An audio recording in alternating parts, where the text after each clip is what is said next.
शर्मा जी से कि वो आए और हमारा मार्गदर्शन करें। माननीय अध्यक्ष।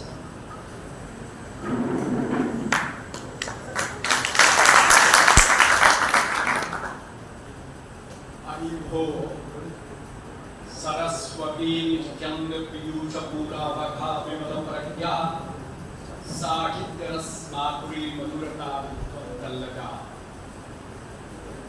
संस्कृत भाषा सर्वेषां भाषाणां जननी सर्वोत्कृष्टा धन्दा सुखदा वर्ता विद्वत्सहायां सम्मानिता अस्ति।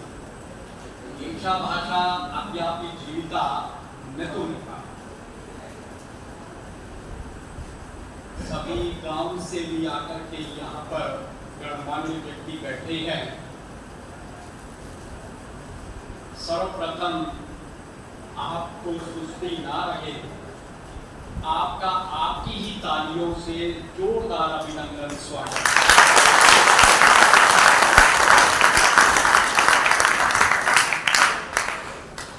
मंचस्थ बहुत ही प्रबुद्ध जन, प्रबंधक समिति, गांव के आसपास के गणमान्य व्यक्ति और प्रिय विद्यार्थियों, मैं सिर्फ 2-3 चीज की बातें करेंगे और व्यावहारिक बात करेंगे। प्रिय विद्यार्थियों, आज का भारत पिछले दशकों की तुलना में बहुत बदल रहा है और ये बदलाव विचारों में है, कार्य प्रणाली में है, सामाजिक, आर्थिक और सांस्कृतिक दृष्टिकोण से बदलाव है। और यदि हम आज के भारत को परिभाषित करें तो ये युवा भारत है, क्योंकि यहाँ पर युवाओं की संख्या सबसे ज्यादा है।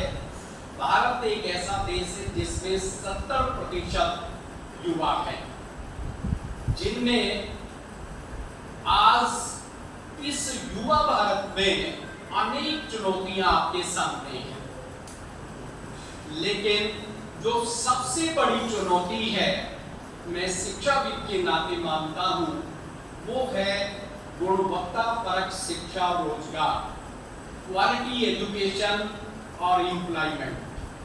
आज हम लेकिन जब तक हमारी शिक्षा जॉब ओरिएंटेड नहीं होगी, हम विकास, तरक्की और उन्नति नहीं कर सकते।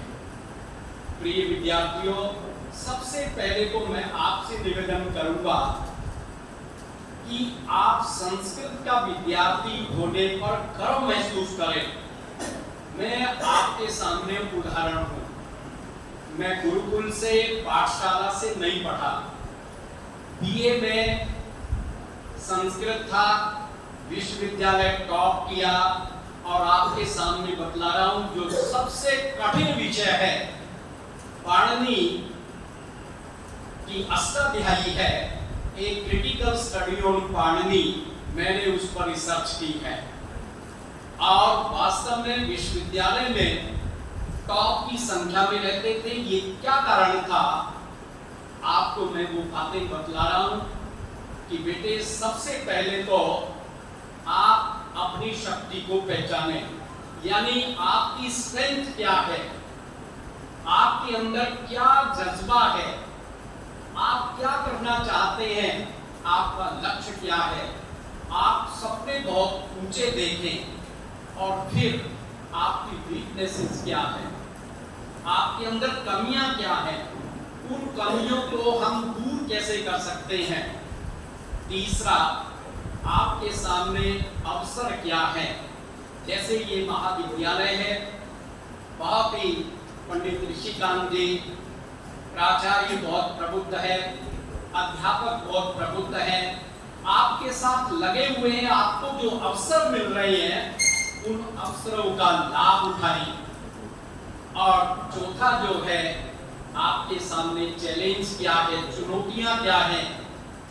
समाज से चुनौती है, माता पिता से चुनौती है, यहाँ कहां हमने उस चुनौतियों का सामना करना है।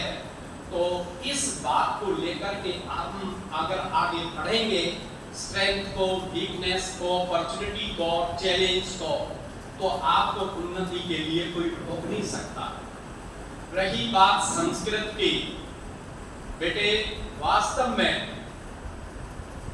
जैसे मैं ही स्वयं बतलाता हूं, मैंने विश्वविद्यालय टॉप किया और मैंने एमए नहीं की थी। मैं गवर्नमेंट कॉलेज फरीदाबाद में बिना ही फाइनल के रिजल्ट के लेक्चरर लग गया था। ये बड़ा प्रश्न चिन्ह की बात है। और उसके बाद मैं गुरु जाम्बेश्वर साइंस एंड टेक्नोलॉजी, जहां पर साइंस पढ़ाई जाती है, इंजीनियरिंग पढ़ाई जाती है, टेक्निकल एजुकेशन पढ़ाई जाती है, वहां का मैं वाइस चांसलर रहा। फिर मैं चौधरी देवीलाल यूनिवर्सिटी वहां का वाइस चांसलर रहा। लेकिन मेरे अंदर एक ईस रहती थी कि मैंने संस्कृत के लिए क्या किया। सबसे पहले तो विज्ञान एवं प्रौद्योगिकी विश्वविद्यालय जो आज हिसार में है, मैंने कहा कि यहां मैं क्या कर सकता हूं। हमने वहां पर हिंदू धर्म शास्त्र का एक ऐसा केंद्र खोला जो देश विदेश से आज भी वहां पर रिसर्च करते हैं, चाहे वो संस्कृत का विद्यार्थी है, चाहे वो हिंदी का विद्यार्थी है, चाहे वो दर्शन शास्त्र का है। और उसकी अवसर मिले तो वो बिल्डिंग देखना। वहां एक प्रोफेसर दर्शन राम बिश्नोई जो गुरु जाम्बेश्वर से जुड़े हुए थे, उनको वहां पर नियुक्त किया। 5 प्रोफेसर जो संस्कृत और दूसरी विधाओं के वो कार्य करते हैं। चौधरी देवीलाल विश्वविद्यालय में केवल भाषा के रूप में इंग्लिश थी। हमने कहा कि यहाँ क्या करें, तो वहां पर एक संस्कृत महाविद्यालय आपकी तरह ही चलता है। सबसे पहले कुलपति का पदभार संभालने के बाद मैं उस संस्कृत महाविद्यालय में गया। वहां के बच्चे, वहां के प्राचार्य ने इतने गौरवान्वित हुए कि सर ये तो बहुत बड़ा कमाल हो गया, शहर में ये मैसेज आएगा कि सबसे पहले संस्कृत महाविद्यालय में हमने उनकी समस्याएं समझी। मैं आदरणीय कुलपति जी कहाँ गए, वही बात बतला रहा हूँ। बिल्कुल नियम नहीं कहते थे, क्या करें, नियम मैंने बनाए। एकेडमिक काउंसिल ईसी में नियम बनाए और उस संस्कृत महाविद्यालय के प्राचार्य और विद्यार्थियों को इतने मान सम्मान के साथ वो विश्वविद्यालय में प्रवेश करते थे। लेकिन मुझे प्रसन्नता हुई, वो सारे विद्यार्थी एक दिन मिल करके कुलपति जिंदाबाद। मैंने कहा कि बेटे ऐसा नहीं करना, ऐसा नहीं करना, हमने अपना जमीन से जुड़ करके कार्य करना है।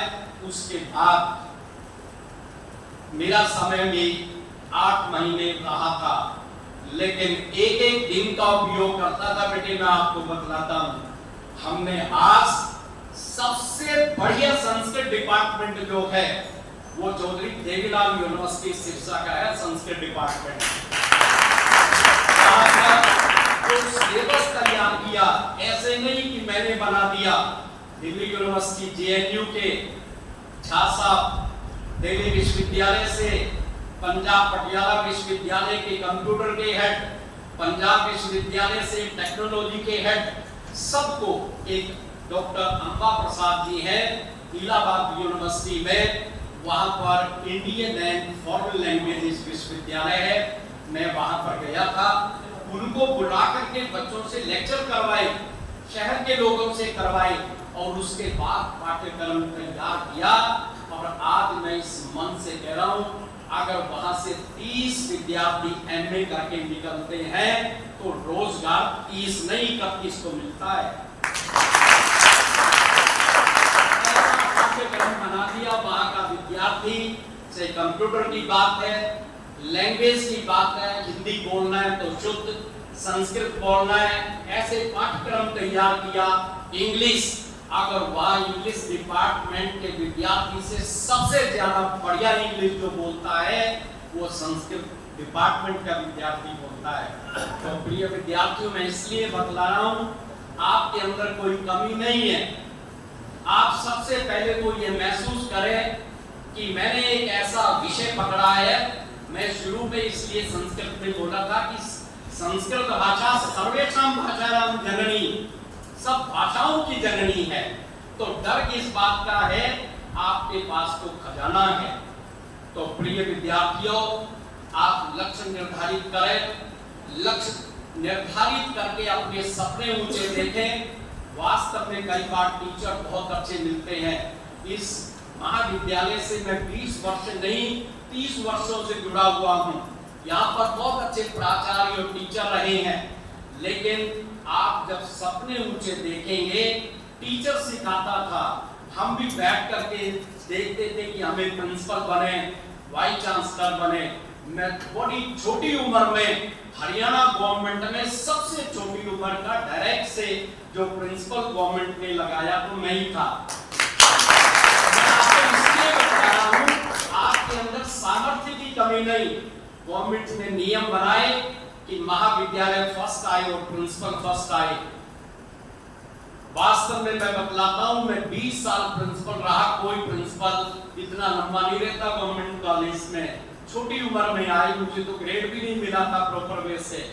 लेकिन प्रिय विद्यार्थियों, सरकार ने नियम बनाए। 3 बार मेरी टेन्योर में ही मैं स्टेट का बेस्ट प्रिंसिपल रहा और वो योजना मेरे साथ ही बंद हो गई। उसके बाद कोई बेस्ट प्रिंसिपल के पैरामीटर पर ठीक नहीं उतरा। तो संस्कृत में कहाँ कमी है? कहीं कमी नहीं है। आपके अंदर बहुत बड़ी एकाग्रता आप बना सकते हैं, कंसंट्रेशन आप बना सकते हैं, आध्यात्मिक आप हैं। तो प्रिय विद्यार्थियों, आज का विद्यार्थी पहले से बहुत इंटेलिजेंट है। मैंने देखा IIT Kharagpur, IIT Kanpur, NIT Kurukshetra, मैं नैक में एज चेयरमैन जाता हूं, पूरे भारतवर्ष के विश्वविद्यालयों और कॉलेजेस का भ्रमण करता हूं। पूरा भारतवर्ष देख रहा हूं, बहुत सुंदर है भारतवर्ष। आधा विदेश देख लिया, तो कहां कमी है? तो इसलिए बेटे एक जज्बा होना चाहिए। आप सपने ऊंचे देखें और उन सपनों को साकार करने के लिए पूरी मेहनत करें। जैसे डॉक्टर अब्दुल कलाम ने भी कहा कि सपने ऐसे देखो जिनको पूरा करने के लिए आपको नींद न आए।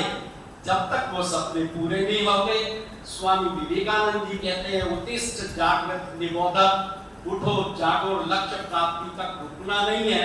ऐसे महापुरुषों का इतिहास पढ़ें और आप जीवन में दोस्त को बनाओ, खूब बनाओ, लेकिन एक दोस्त मेरे कहने से बनाओ, वो पुस्तकालय, लाइब्रेरी को दोस्त बनाओ, कभी धोखा नहीं देता।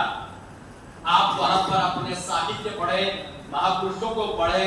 आप किसी भी चीज को, साइंटिस्ट बनना चाहते हैं, संस्कृत का विद्यार्थी सभी क्षेत्रों में जा सकता है। आज कहीं भी ऐसा कोई विषय नहीं है जहां पर संस्कृत नहीं है। राष्ट्रीय शिक्षा नीति 2020 के अंदर अगर भारतीय ज्ञान परंपरा, हमारे राष्ट्रीय अध्यक्ष है प्रोफेसर रमेश चंद्र भारद्वाज जी, ये सिलेबस बना रहे हैं। मध्य प्रदेश सरकार ने पहल की है।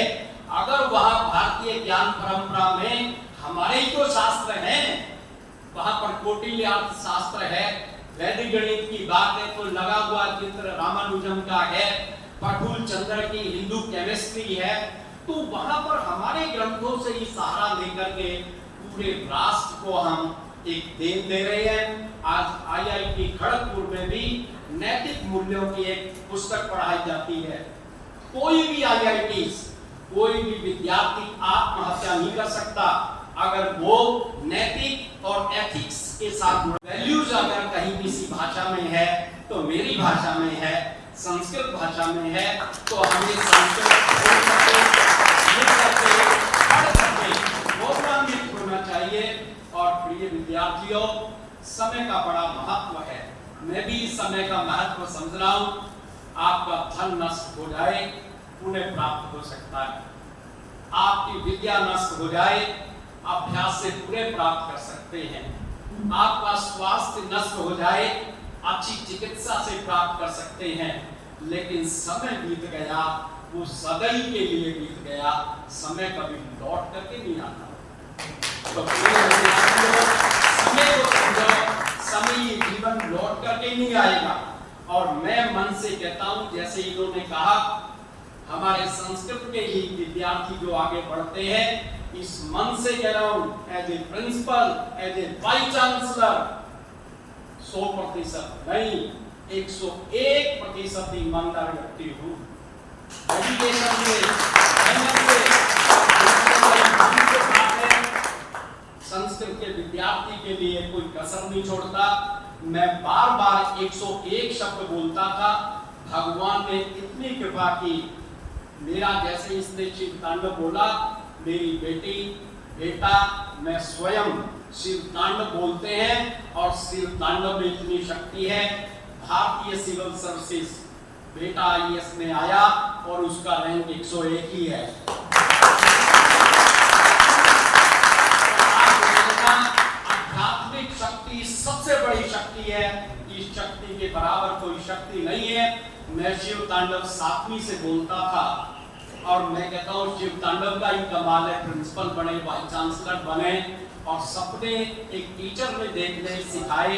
बेटे आज रामराय के अंदर एक बहुत बड़ा सपना देख करके जा रहा हूँ और वो जब पूरा हो जाएगा इसी मंच पर बतलाऊंगा।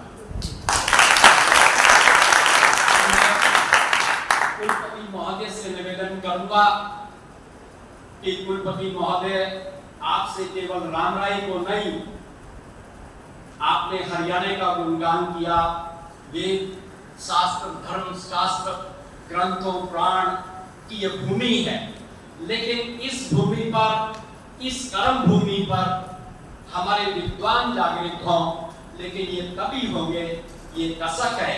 जितने भी महाविद्यालय, संस्कृत पाठशालाएं, गुरुकुल है, अब मैं ये नहीं मानता कि ब्राह्मणों के बच्चे पढ़ रहे हैं गुरुकुलों में, पाठशालाओं में, क्योंकि ब्राह्मण कभी भी कास्टिस्ट नहीं रहा। अगर कोई वर्ण व्यवस्था में सबसे ऊपर है तो धर्म, जाति, संप्रदाय से उठ करके ब्राह्मण है। और इसलिए ऋषि मुनियों ने मंत्रों में जो शक्ति अर्पित की थी, तो उन्होंने वो मंत्रों की शक्ति ब्राह्मणों को दी। मंत्रो वही शक्ति ब्राह्मणाधीना मंत्रा। मैं नहीं कह रहा, शास्त्र कह रहे हैं, आपके अधीन मंत्र है। आप उनके अंदर शक्ति डाल करके यजमान को, आप ही एक व्यक्ति ऐसे जो कहते हैं जुग जुग जियो, ये ब्राह्मण ही कह सकता है, तो आप समाज को, राष्ट्र को नई दिशा, नई गति, नई प्रेरणा प्रदान करने वाले हैं। और मैं VC साहब से निवेदन करूंगा कि आप अपने कलमों से, आप अपनी लेखनी से इस पेन का भरपूर प्रयोग करो, ये दोबारा नहीं आता। मैंने भी किया है और वो आनंद ऐसा आनंद है, आत्मीय आत्मना संतुष्टा। जो व्यक्ति अपने आप में संतुष्ट है, मैं पूर्णतः संतुष्ट व्यक्ति हूँ, ये आपके सामने बतला रहा हूँ। तो VC साहब से निवेदन है, रामराय को तो जोड़ेंगे, ये रीजनल सेंटर की सारी बातें, नियम, आधार पूरे करता है। बिना सैद्धांतिक, बिना नियम के मैं भी नहीं करता था। कैंपस देख करके यहाँ पर जो डिप्लोमा प्रारंभ करने हैं, सर्टिफिकेट प्रारंभ करने हैं, रीजनल सेंटर बनाने हैं, आप ये पहल करें। और केवल रामराय के विद्यार्थी और प्रबंधक समिति नहीं, समस्त हरियाणा आपका ऋणी रहेगा अगर आप इस प्रकार की पहल करेंगे कि सारे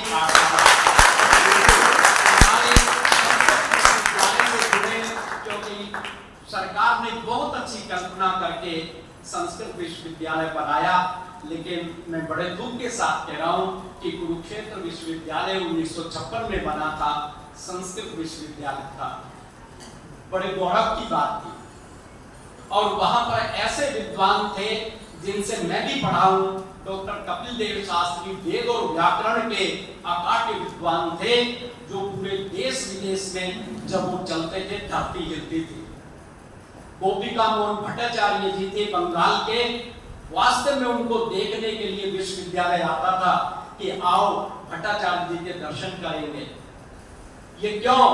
आपकी वाणी, आपकी भाषा नहीं है, ये तो देववाणी है। इसलिए आपका मान सम्मान आप स्वयं अपने अंदर स्थापित करें। तो संस्कृत कुरुक्षेत्र विश्वविद्यालय आज सभी विधाओं में आगे है।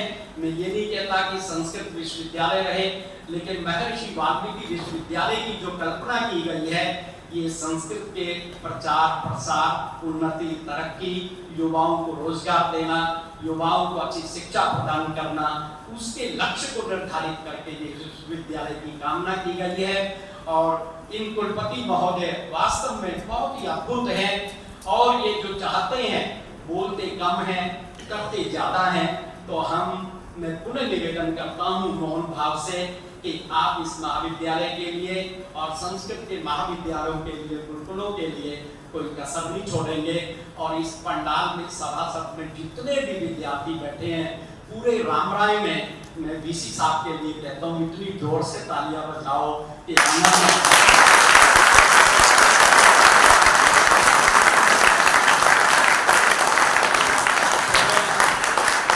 प्रबंधक समिति, गणमान्य व्यक्तियों और प्रिय विद्यार्थियों का बहुत ही धन्यवाद करता हूँ कि आपने वीसी साहब और मुझे भी अवसर दिया आपके सामने बोलने का। आप मेरे साथ 2 नारे लगाएंगे। भगवान परशुराम की जय! भगवान परशुराम की जय! भगवान परशुराम की जय! धन्यवाद। जय हिंद, जय कर्म भूमि भारत।